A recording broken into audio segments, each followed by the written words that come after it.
What's happening, Saints fans? Welcome into another edition of Saints Now by Chat Sports. This was filmed as a part of our bi-weekly live show that we have every other Wednesday at 3 o'clock p.m. So be sure to subscribe, turn on your notifications. That way you can join us next time to chop it up, talk some Saints news and rumors, and at the end of the day, just have a damn good time. So let's talk about this. Isaiah Wynn, the offensive tackle who played with the New England Patriots this past season, the Saints were listed as an ideal fit for Wynn. And now when you take a look at the depth chart, you could see why. Andrews Pete, he has injury issues. Cesar Ruiz hasn't really lived up to the first round hype, the first round buzz, and the first round production he should have. That being said, you need a tackle maybe. So Ryan Ramczyk, Trevor Penning, those are your two tackles. Trevor Penning already facing some injury issues. Ryan Ramczyk, he's great. He's a dog.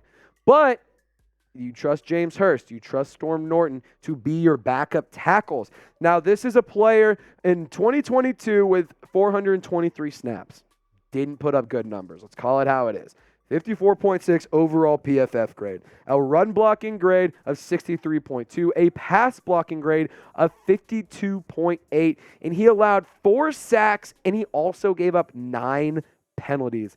Now, I don't know if I would want to bring Isaiah Wynn in as a starter, but as a backup, as a depth piece, I don't think it would hurt, but honestly, I need you to let me know. I need you to weigh in, and I need you to share your thoughts here. Because I think I'm going to type my in for no. But I want to hear from you, Saints fans. Would you sign Isaiah Wynn? Type Y for yes, type in for no. This is going to be the pinned comment on today's video. So if you get hit with the YouTube ad break, take advantage of it. Scroll on down, share your thoughts. And by the time that you're done, scroll back up and we'll be playing again. And while you're down there, there's a sub button, there's a noti bell, and there's a like button. You have to pass them anyway. Just click all 3 of those as well. All right, so now we have some roster updates to get to. The Saints waived quarterback Jake Luton and Derek Gore, the running back. Now they have 90 roster spots available. 85 of them are filled, meaning the Saints could still go add some veteran depth and some quality depth. And now when you take a look at the running back depth chart, this is how it shakes out now. Not much has changed. Thompson, UDF out of Texas Tech. So Roderick Thompson jumps up 1 spot. Derek Gore off the roster. You still have Dwayne Washington. You still have Eno Benjamin. Adam Prentice still your fullback. Now when you go to the quarterback depth chart, you still got Jameis Winston as your QB2. You still got DC4 as your QB1. Now Jake Haener replaces Jake Luton as your third-string quarterback. Maybe he gets bumped down to the practice squad quarterback. But just in terms of the Saints draft picks, they invested in these spots. They invested in the replacements for these guys. So Kendre Miller isn't going to directly be the replacement for Derek Gore because Kendre Miller is going to be third on the depth chart, and he's going to get regular touches. And they invested in that position. And I'm going to get to some thoughts here in a second. Jake Haener went and invested in a QB3. I love it. I love the move. I really do. I don't think that it was a waste of draft pick. I don't think that it was a waste of capital. I think that it was a good and smart move for New Orleans to make in the 4th round, 127 overall. I loved it. And at the end of the day, I've been saying this for weeks. I've been saying this for weeks. The Saints have to upgrade. I know it says the Saints should upgrade. The Saints have to upgrade at running back 3 and quarterback 3. Despite Alvin Kamara facing a suspension, he could be gone from anywhere from 4 to 6 games. You still needed a running back 3. You needed a true running back 3. Dwayne Washington, he's more of a special teams guy. Eno Benjamin, don't know if you want him taking regular snaps. Now, Kendre Miller, he is a guy that I trust wholeheartedly to make a difference in that backfield alongside Alvin Kamara and Jamal Williams. And then whenever Kamara is suspended, with just Jamal Williams, I think they'd complement each other well. Same with Jake Haener. You had to go get a quarterback 3. You're not going to have Jameis Winston as your backup quarterback forever. And I'm one of the guys who's defended Jameis more than anybody. I love Jameis Winston. He's a lot of fun. He's a good locker room guy. And at the end of the day, he's one of the most entertaining NFL players out there. I mean, between him and Jamal Williams, the Saints have the most entertaining locker room across the NFL. So I think that this was a move that the Saints needed to go and make, and I'm glad that they did both of those things. And this is why you subscribe. We call these kind of things weeks in advance. We've been talking about this for a long time now. So this is why you subscribe. And also, I just got to keep giving y'all shout outs, man. We were at like 13,850 subs like on Sunday or Monday. And it's Wednesday, and we're already at 14,100 subs. So we're 900 away of hitting my off-season goal that I set the minute that the Saints season ended last season with that loss to the Panthers that was just abysmal to watch. My off-season goal is 15K. We're 900 away. We had just a few short weeks, a couple months to get that goal, and I need you to help me out. Subscribe if you want the best Saints analysis and coverage, and if you want more of it, that's how it works here at Chat Sports. The more subs you get, the more studio space you get, and hey, we've passed up some of these channels like Broncos and Falcons, so that's why we're getting more studio time than them. So so help us out. The results show for themselves, and you guys are real ones. Shout out to y'all. Subscribe today. So in terms of some team needs, these are three positions that I think the Saints need to go and address.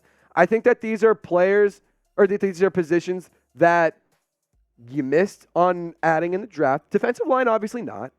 You brought in a linebacker and you brought in a tight end in the UDFAs, but, and this might upset some of y'all, obviously Rashid Shaheed is great. Obviously, there's that stat of 25% of NFL players were UDFAs at one point in time. They're UDFAs for a reason. I'll just say that. And I think that it makes more sense to go and add depth at these three positions. And I'm going to get into three players at each position that I think you could either trade for or sign. But before that, in terms of the biggest signing of the offseason, the biggest move for the New Orleans Saints, you go and get Derek Carr. Now, I have my DC4 jersey. The picture, it's wrong. It has a 0. It should have a 4. It's just a placeholder picture. So, don't yell at me. Yell at Fanatics. But we have Derek Carr jerseys available for you in men's and in women's sizes at chatsports.com/SaintsCarr. I will have that link for you in the comment section and in the description of today's video. Go get you a DC4 jersey so that way you can look absolutely fresh on Saints game day. So let's break down some linebackers. This is one of the needs that I think needs to be addressed first. You can go trade for Devin White, former LSU Tiger. You can go sign Deion Jones, also a former LSU Tiger in free agency. What about trading for a guy like Patrick Queen? Want to know something crazy? Another LSU Tiger. I made this list, didn't even think about it. Honestly, I was just looking at who's available, who might be on the trade block, who is intriguing and quality players that the Saints could go and add. All three are LSU Tigers. I know that y'all are going to love that. I know that y'all are absolutely going to love that, just like Abby Alonso loves it. So in terms of signing Deion Jones, I want to focus in on him. We've talked about Devin White in the past. We talked about Patrick Queen just a couple of days ago. So I want to hone in on Deion Jones. Now, I think bringing in Deion Jones would be beneficial. One, he was on the Falcons, so maybe you get the playbook. Just kidding. That's not, no, that's not a thing. But, it would still be a really good piece to add to that depth chart. Add some quality veteran talent there. He's still pretty young, and he can still produce 44 tackles, 2.5 sacks, 5 tackles for a loss, and a forced fumble for Deion Jones in 2022. So sound off, Who Dat Nation. Would you sign Deion Jones? Type S for sign, type P for pass. Let me know in the comment section, and I'll always look forward to what you guys have to say, because Saints fans, they know ball, and they got a high football IQ, so show it off, and I can't wait to see what you guys have to say.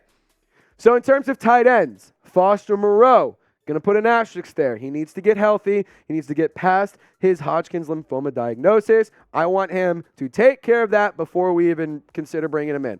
Health and beating a just absolute, excuse my French, an absolute shitty disease is his biggest priority. CJ Uzomah, and a trade target that I think is pretty interesting we're going to get into. Dan Arnold, another guy that I think the Saints could go and look to add with the depth chart and the tight end room. So a juicy reason why I think that CJ Uzomah makes sense. The Jets, they signed him last year to be the starter, they signed him in 2020 year after a good 2021 with the Bengals. He fell behind Jack Conklin, who is the Jets tight end, so he just kind of didn't get a ton of reps. He didn't get a ton of love, so maybe he could be an expendable player that the Jets wouldn't have a problem moving. They also drafted they drafted Kuntz. They drafted Zach Kuntz in the tight end depth or in the draft this past season to add to their tight end room. So a guy who had 21 receptions, 232 yards, 2 touchdowns with very limited production, very limited opportunities to try and produce may not be the worst idea in the world. It may make some sense. So I think that trading for a guy like CJ Uzomah would be interesting. So let's get to the next position of need, defensive line. Leonard Floyd. We talked about him in a video that we put out yesterday in terms of our free agents that the Saints could go and sign.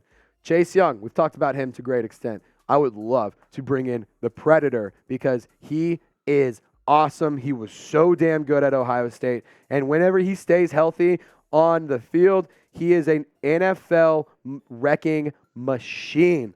Now, Javon Kinlaw, you'd have to go and trade for him. That being said, look at those numbers. Look at those numbers.